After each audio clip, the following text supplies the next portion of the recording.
Pokemon एक ऐसा anime है जिसमें काफी कम वॉयलेंस दिखाया गया है, लेकिन उसकी स्टोरी, थियरीज और सीक्रेट्स आज भी हमारे दिमाग को हिला कर रख देते हैं। और हम उसी पोकेमोन एनिमे से रिलेटेड इस चैनल पर बात करते हैं। और आज हम बात करने वाले हैं कुछ इंटरेस्टिंग पोकेमोन फैक्ट्स के बारे में, वो फैक्ट्स जो मैंने इंस्टाग्राम पर अपलोड किए हैं। अब जबकि वहाँ 10 फैक्ट्स हो चुके हैं तो सोचा उनको थोड़ा डीप में एक्सप्लेन कर लूँ, है ना। वो क्या है ना, यहाँ 5 से 10,000 लोग देखते हैं और इंस्टाग्राम पर सिर्फ 100-150, तो यहाँ आप लोगों को भी जानकारी देना ज़रूरी है ना। तो मैंने बहुत से यूनिक फैक्ट्स ढूंढकर इंस्टाग्राम पर अपलोड किए थे जो ज़रूर आपको पसंद आएंगे। अब ये तो ऐसा कंटेंट फर्स्ट टाइम है, अगर आपको ये पसंद आता है तो अगले 10 अपलोड होने के बाद भी मैं उन्हें यहाँ लेकर आऊँगा। तो अगर आप इस चैनल पर नए हैं तो आपको बता दूँ कि इस चैनल पर हम पोकेमोन से रिलेटेड टॉप 5, टॉप 10, मांगा exclusive, anime exclusive, theories, mistakes, ऐसी चीज़ें देखते हैं। तो अगर आपको ये सब चीज़ें पसंद हो तो हमारे चैनल को सब्सक्राइब करके बेल आइकन दबा देना, जिससे न्यू वीडियोज़ की नोटिफिकेशन आप तक सबसे पहले पहुंचे। और रेगुलर पोकेमोन फैक्ट्स के बारे में जानने के लिए तुरंत इंस्टाग्राम पर फॉलो करें, link is in the description. तो चलिए अब वीडियो को स्टार्ट करते हैं।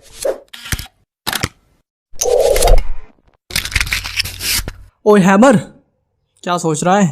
कभी कभी मेरे दिल में ख्याल आता है। शुरू करने से पहले मैं आपको GamesOf.com के बारे में बता दूं।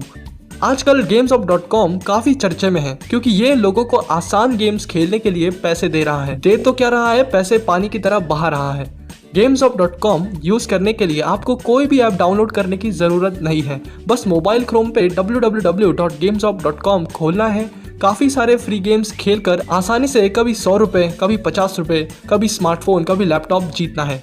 जीते हुए पैसे सीधा पेटीएम पर निकाल लो या अपना मोबाइल रिचार्ज करवा लो। यहाँ आप अपने दोस्तों को रिफर करके और भी पैसे कमा सकते हो। समझ नहीं आता इतने पैसे ये कैसे दे रहे हैं। रोज की कमाई है, बता रहा हूँ, नाम याद कर लो, GamesOf.com। तो मेरे इंस्टाग्राम अकाउंट का सबसे पहला फैक्ट जिसे देखकर मुझे आइडिया आया कि मैं पोकेमोन फैक्ट्स अपलोड करूं, तो वो फैक्ट था fire red and leaf green का। Fire red and leaf green games अगर आप लोगों ने पूरा एंड तक खेला है, म्यूटू को पकड़ने तक, तो आपने जरूर पोकेमोन लीग जीतने के बाद सेवी आइलैंड पर टीम रॉकेट को हराया होगा। और उसी सेवी आइलैंड पर हमें टीम रॉकेट के वेयर हाउस को अनलॉक करने के लिए 2 पासवर्ड्स की जरूरत होती है, जिनमें से एक होता है गोल्डन नीड लॉक और दूसरा होता है यस ना चांसी। तो इन पासवर्ड्स की खास बात यह है कि ये दोनों सेंटेंस पैलिड्रोम्स हैं, यानी इसे आप उल्टा रीड करो या सीधा रीड करो, दोनों ही तरीके से ये एक जैसे ही है।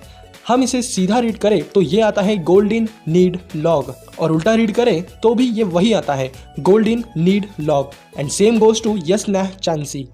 पोकेबॉल्स के इन्वेंशन के बारे में कई सारी बातें बताने जैसी हैं। उसी में एक बात ऐसी भी कही गई है कि पोकेबॉल का इन्वेंशन असल में उन पोकेमॉन्स के लिए किया गया था जो काफ़ी वायलेंट नेचर के होते हैं, जिसमें सबसे बड़ा कारण था प्राइमेप का। प्राइमेप के सनकी और वायलेंट नेचर की वजह से ही उसे एक चीज़ में बंद करने के लिए एप्रिकॉन की मदद से पोकेबॉल बनाया गया था।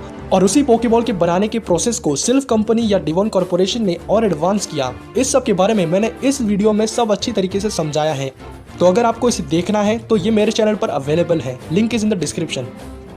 पोकेमोन रेड और पोकेमोन ब्लू के बीटा वर्जन्स में कई सारे ओरिजिनल यूज्ड पोकेमॉन्स को उनके अब वाले नाम से दूसरे अलग अलग नाम दिए गए थे, जिनके पीछे मीनिंग तो था लेकिन वो उन्हें सूट नहीं हुए, इसलिए उन्हें हटा दिया। जैसे कॉफिंग और वीजिंग जो पोल्यूटेड गैसेस से बने हैं, उनको नी एंड ला नाम दिया गया था, जो रिप्रेजेंट करते हैं न्यूयॉर्क और लॉस एंजलिस को। इसका कारण था वहाँ का पोल्यूशन। कबूटो और कबूटॉप्स को नाम दिया था एट और लैंटिस, जो रिप्रेजेंट करते हैं एटलांटिस को, जो एक लॉस्ट सिटी है जिसके बारे में प्लेटो ने बताया था। जिगलीटफ और विगलीटफ को बहुत प्यारे नाम दिए गए थे, जो थे पुडिंग और कस्टर्ड, जो एक केक जैसी चीज़ होती है। और गैराडोस का नाम रखा था स्कल क्रैकेन। अब ये एग्जैक्टली क्या है ये तो मुझे नहीं पता, लेकिन ये कुछ ऐसा दिखता है और मुझे ऐसा लगता है कि इसका नाता ज़रूर यूगी-हो एनिमे से है। पोकेमोन जनरली 3 जेंडर के होते हैं, मेल, फीमेल और जेंडरलेस पोकेमोन, है ना। ये बात तो ठीक है, लेकिन आपने अट्रैक्ट अटैक का नाम सुना है? अट्रैक्ट अटैक ऐसा अटैक होता है जिसे अगर हमारे पोकेमोन ने किया और सामने वाला पोकेमोन अपोजिट जेंडर का रहा तो वो पोकेमोन मोहित हो जाता है और अगली टर्न पर अटैक करने के लिए नर्वस हो जाता है। तो सोचो, अगर जेंडरलेस पोकेमोन ने सामने वाले जेंडरलेस पोकेमोन पर अट्रैक्ट अटैक किया तो उसका परिणाम क्या होगा? सोचो, थोड़ा और सोचो। सोच लिया? इसका जवाब है कुछ भी नहीं, वो अटैक फेल हो जाएगा।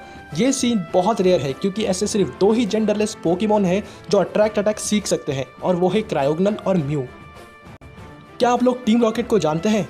टीम रॉकेट का नाम सुनने के बाद हमारा दिमाग बेफालतू में ये सुनहरा गीत गुनगुनाने लगता है। दुनिया को तबाही से बचाने के लिए, सभी लोगों को एक साथ लाने के लिए।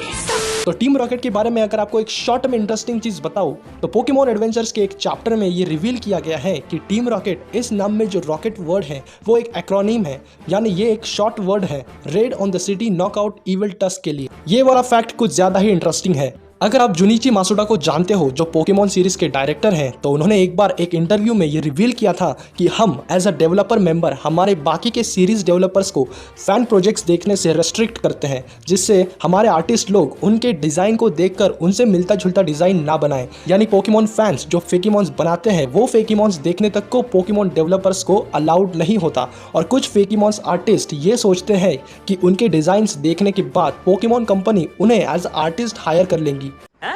अबे पढ़ाई लिखाई में ध्यान लगाओ, IAS बनो और देश को संभालो।